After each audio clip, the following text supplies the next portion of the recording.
Yeah. next to each other.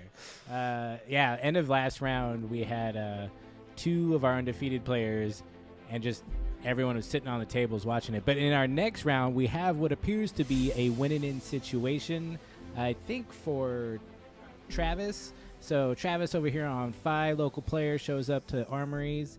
Nice guy. And then Thomas been putting some beatdowns with Bravo. So it seems like Thomas is probably locked in as he's in 4-1, but Travis has a bit of a mountain to climb to get into the top 8. Yeah, this is a matchup that when you're Phi, I brought Phi to the calling in San Jose, and I had a Bravo in one of my rounds, and the only reason I won that game was because my 3 sync belows were in my hand at the exact right time I needed them. If I did not have a sync below on any of those 3 turns, I don't think I win that game. So I'm not saying Travis is going to have to see those sync belows, but it certainly makes it a much more winnable experience when the Bravo is coming at you with those disruptive, dominated effects. Yeah, that does happen, and it is good to feel. It feels great when you're like, oh, yeah, I've got the defense reaction.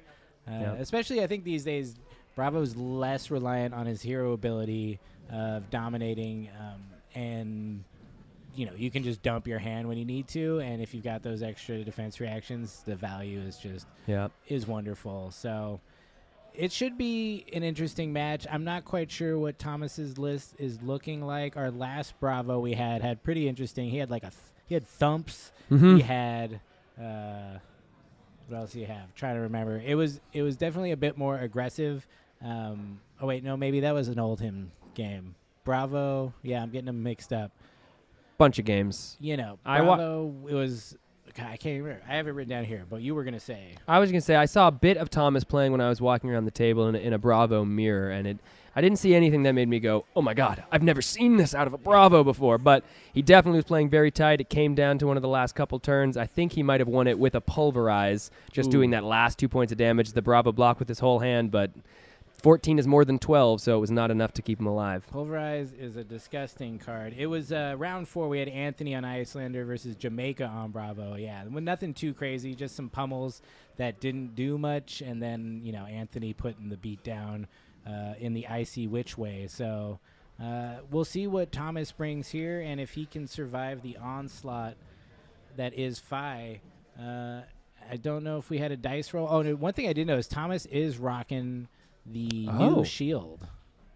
I get, forget what it's called. Something buckler. I forget what it is, and just the Titan's Fist. So he's valuing the 3 block of the new shield rather than maybe he's thinking to himself, how often am I really going to be coming in with the Anothos? And even then we can see Travis here being like, okay, I've never seen this before. What's happening? Yeah. Where is the Anothos? Yeah. What is this little blue shield? One thing I do want to kind of bring up at the beginning, I think, depending on, of course, how the game goes, when Travis decides to block with that Tiger Stripe Shuko and the Flame Scale Furnace, but that Tiger Stripe Shuko is, I think, going to be among the most impactful decision points of this game. When you're Phi and you have your Flame Scale for 3 total block over the course of the game, but that one-time 2 block used at the right or the wrong time when you're Phi can absolutely be the kind of make or break factor here. Yeah, and as we saw in the last round, sometimes you can choose the wrong moment to dump all of your equipment blocks for what you think is a good hand and then just get, stuffed by old him. But at least in this case, Bravo has fewer tricks like that, but still can present the disruptive effects. I mean, let's see. In his opening hand, we've got Crippling Crush, a Pummel, Thunderquake, and a Macho Grande. So he's feeling probably pretty good, although he might have to block with every single one of those cards because Phi just goes. But seeing the red being pitched for this mounting anger, you're immediately thinking to yourself as the Bravo, okay, how much damage can really be threatened? Maybe he bluffed, and I'm seeing a blue card coming after this to pitch towards this Ember Blade, but more likely this is going to be less of a threatening turn 1. Yeah, so mounting anger, he's going to banish the brand with Cinderclaw to give it a +1. So, might not be the biggest turn, but he's definitely getting some value, even though he only got to pitch a red. All right, and then Thomas here opting to leak a point of damage each time. He's opting to keep that Crippling Crush and that Pummel in his hand. I don't know what color the Pummel is, but drawing himself a couple other blue cards, he might just open himself up to starting this game off on a pretty strong foot. Absolutely, yeah. Hopefully drawing 2 more blues to replace the 2 he just blocked with. I think either way, I guess he could pitch his whole hand and go for crippling crush, but unsure. Which if never feels bad. that doesn't I'm not feel sure bad, it feels but bad. Oh, there we go. I love to see this in any deck. Pursuit of Knowledge being pitched. You just want that card to do well, but it usually just Shout out to doesn't Isaac do that Jessen on the much. Attack Action podcast for his Dromai build. I've gotten some great use out of your Pursuit of Knowledge, sir. I absolutely have. hell yeah. So pitching that with the pummel, signaling, early on that yes, I will pummel you later, It is coming. Fear me. which could either be a ruse or just the standard play. I think in this case it is the standard play for Bravo these days.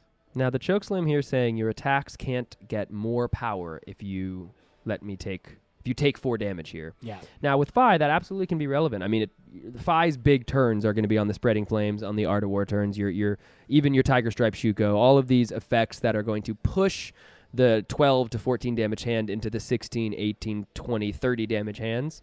So all of a sudden, a Chokeslam will mitigate some of those effects if left completely unrespected.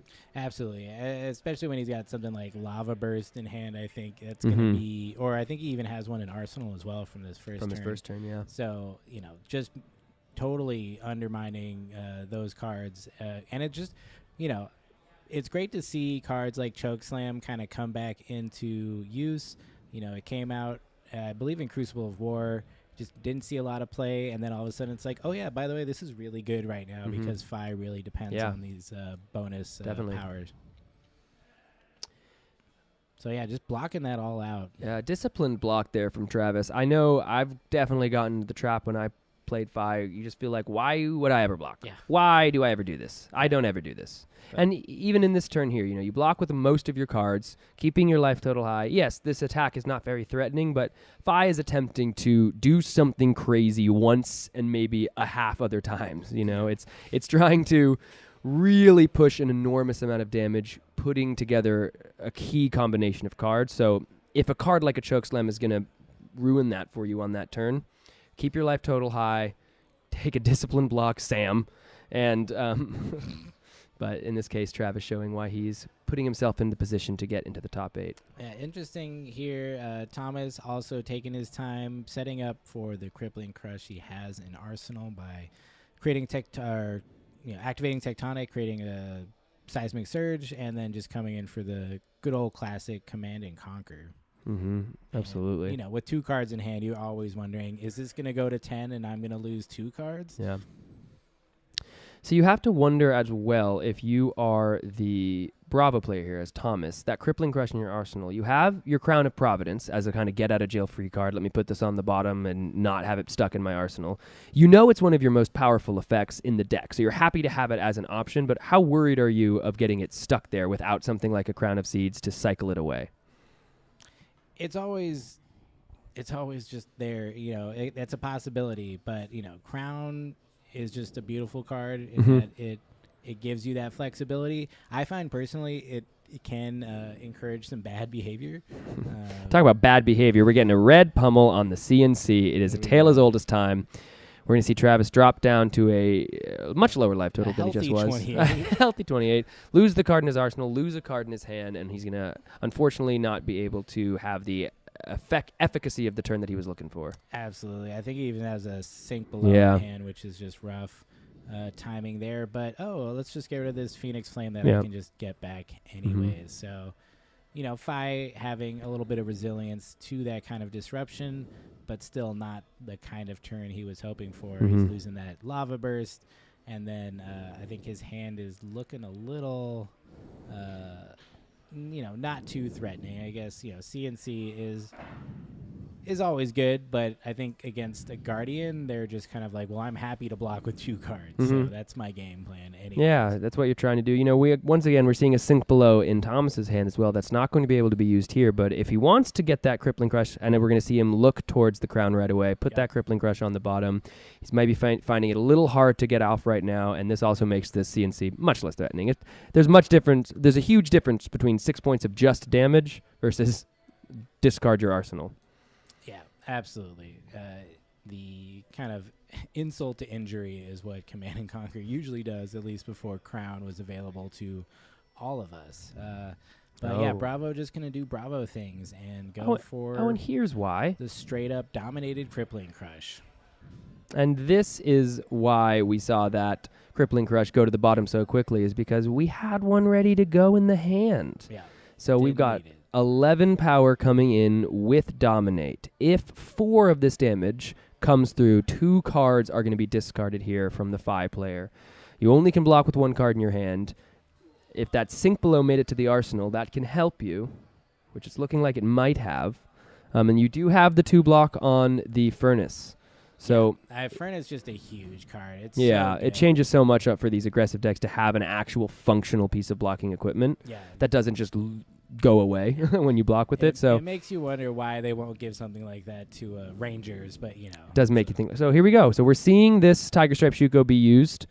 This is the turn, and he's going to bring that Sink Below out.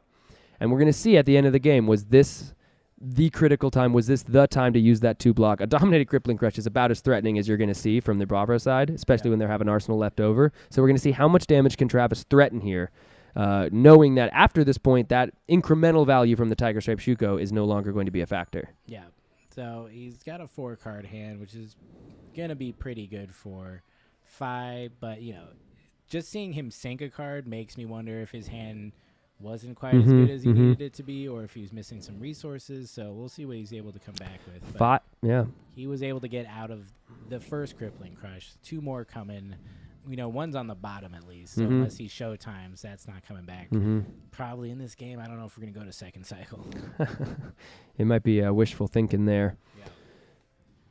Though Phi with the 4-card hand can still do a whole lot of things. We don't have access to a Tunic counter for something like an Art of War, but we do have Belittles in the deck. We have Spreading Flames. We saw Brand with Cinderclaw that can turn your Belittle into a Draconic attack, allowing you to still find that 3rd link for... You got 2 Phoenix Flames in the bin now, so... Yeah, exactly. And look at that. It's almost like I saw it in his hand. Right on cue. Right on cue. Out, revealing the... Now that one I actually didn't see in his hand, there you go. but it's in there. So how are we going to use these resources on this turn? You're getting the Minnowism. You don't want the Minnowism in your arsenal. We have 2 that are going to be spent on the sword, most likely. But are you going to be throwing it at the Spreading Flames, knowing that the Spreading Flames isn't getting the same value as it could have at the start of a chain? Yeah, I mean, it really depends what he's got with the other card in his hand. But yeah, I feel like he's just going to have extra resources at the end of this turn unless he's able to do something pretty tricky or get that card draw from Mask.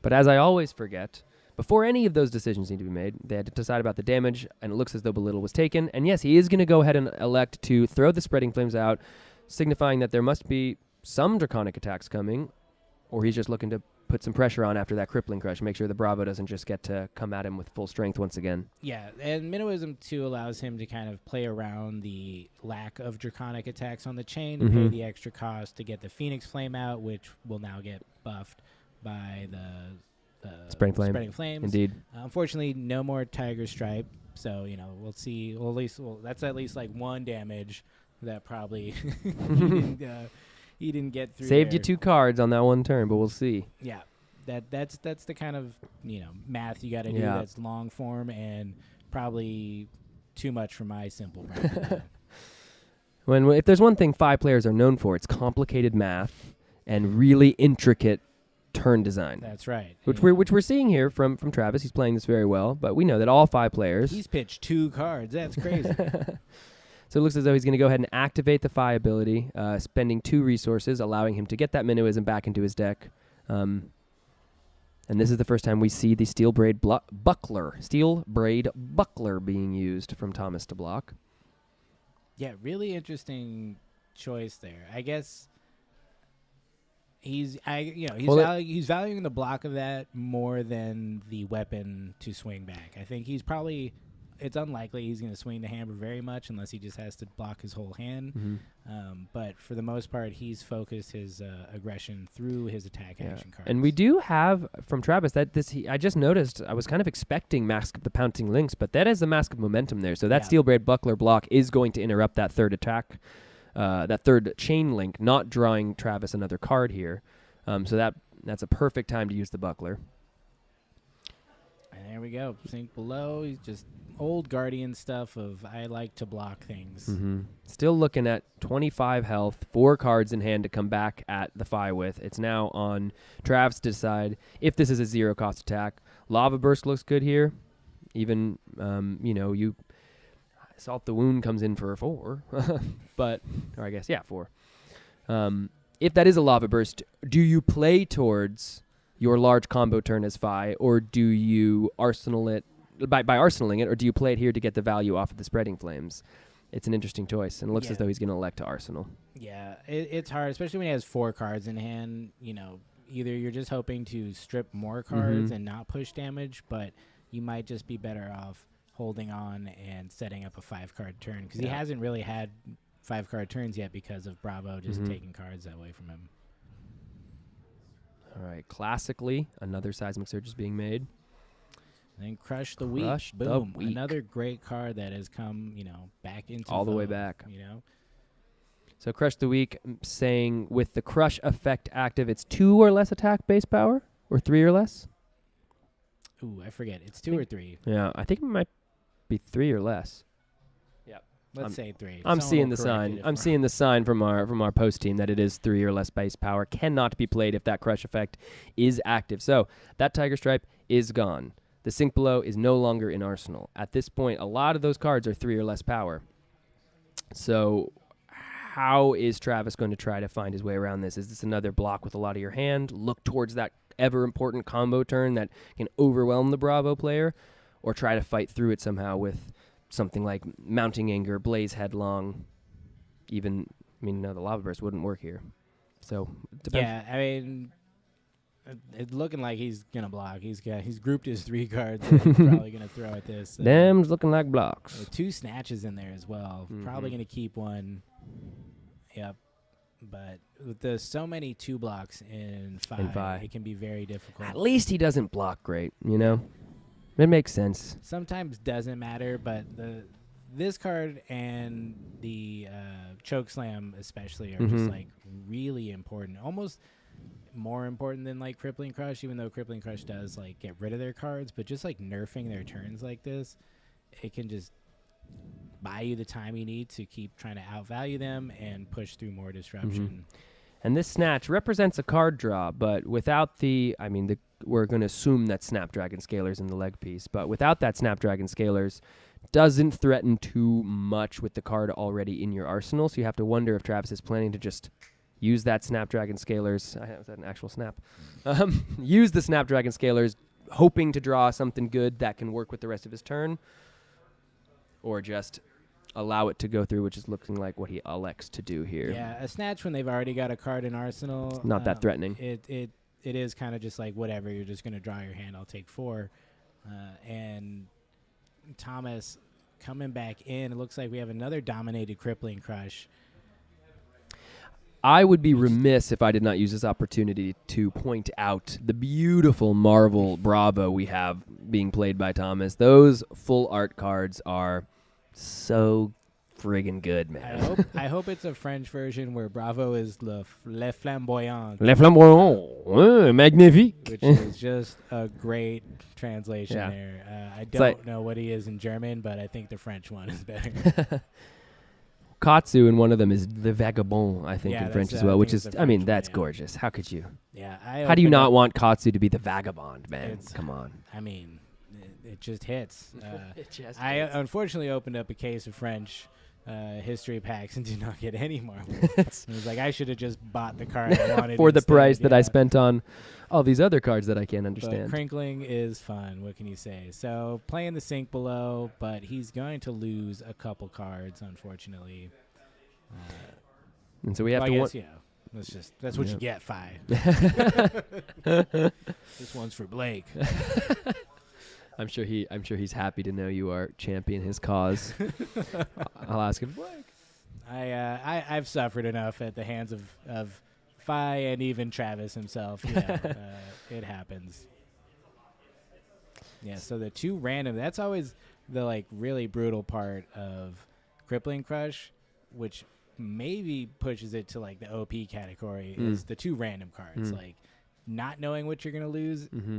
is just brutal. Yeah, and Bravo is a deck that likes to block. It likes to set himself up for these big dominated attacks because they have such critical, in some ways, overwhelming effects. And against a deck like Fi, if the Fi cannot apply enough pressure, there are so many cards that are relevant in the Bravo deck with like you said, the Crush the Weeks, the Choke Slams, the Spinal Crush, the Crippling Crush, and all of them can be pummeled. Yeah. So if you are not able to apply the pressure in the right time as the Fi player, sometimes you just find yourself like Travis is at this point, looking at one card in his hand, thinking, how do I apply that pressure and make this Bravo start to respect me?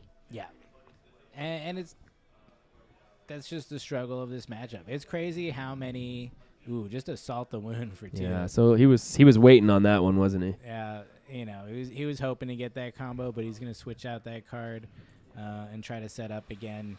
It's very interesting how much of Guardian's cards are kind of geared towards like anti-aggro, and even given that, it's not even like they dominate the matchup. Like it still just gives them a slight edge.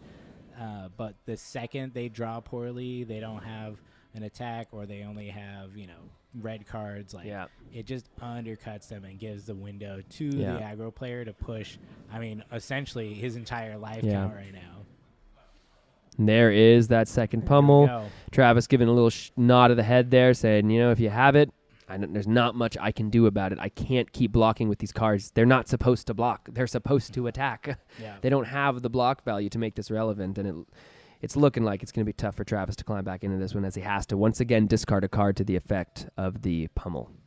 Yeah, discard and loses his arsenal. Or not loses, but to the bottom. At the end, we're not getting to that second cycle. Yeah. That disable is going to be relevant. Yeah. Now, you have to ask yourself also, if you're Travis, and we're looking at the Mask of Momentum. We're deciding if we're choosing the Mask of Momentum versus the Pouncing Links.